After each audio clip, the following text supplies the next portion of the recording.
بسم اللہ الرحمن الرحیم۔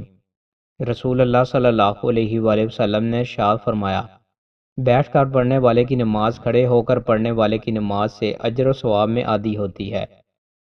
رسول اللہ صلی اللہ علیہ وآلہ وسلم نے ارشاد فرمایا، جب بندہ بیمار ہو جائے یا وہ سفر پر ہو تو اس کے لیے اتنا ہی عمل ثواب لکھ دیا جاتا ہے جتنا وہ حالت قیام اور حالت صحت میں کیا کرتا تھا۔ رسول اللہ صلی اللہ علیہ وآلہ وسلم نے ارشاد فرمایا، تم یہودیوں سے جنگ کرو گے یہاں تک کہ اگر کوئی یہودی کسی پتھر کے پیچھے چھپا ہوگا تو وہ پتھر بول کر کہے گا، اللہ کے بندے، یہ میرے پیچھے یہودی چھپا ہوا ہے، اسے قتل کر ڈالو۔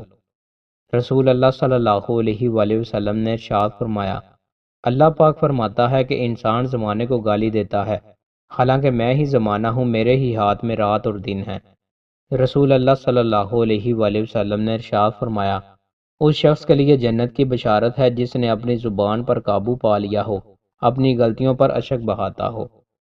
رسول اللہ صلی اللہ علیہ وآلہ وسلم نے ارشاد فرمایا، جس کام کا میں تمہیں حکم دوں اس پر عمل کرو اور جس سے منع کروں اس سے باز رہو۔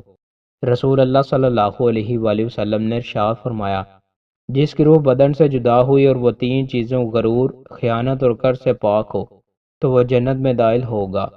غربت زیادہ نقصان دہ ہے یا دولت؟ رسول اللہ صلی اللہ علیہ وآلہ وسلم نے ارشاد فرمایا، اللہ کی قسم مجھے تم پر فکر کا خوف نہیں کہ تمہیں اس سے نقصان پہنچے گا، لیکن مجھے تم پر اس بات کا خوف ہے کہ دنیا اسی طرح تم پر کشادہ کر دی جائے گی جس طرح تم سے پہلے لوگوں پر کشادہ کر دی گئی تھی، پھر تم اس میں ایک دوسرے کا مقابلہ کرو گے جس طرح ان لوگوں نے ایک دوسرے کا مقابلہ کیا، اور یہ تمہیں بھی تباہ کر دے گی جس طرح اس نے ان کو تباہ کر دیا تھا۔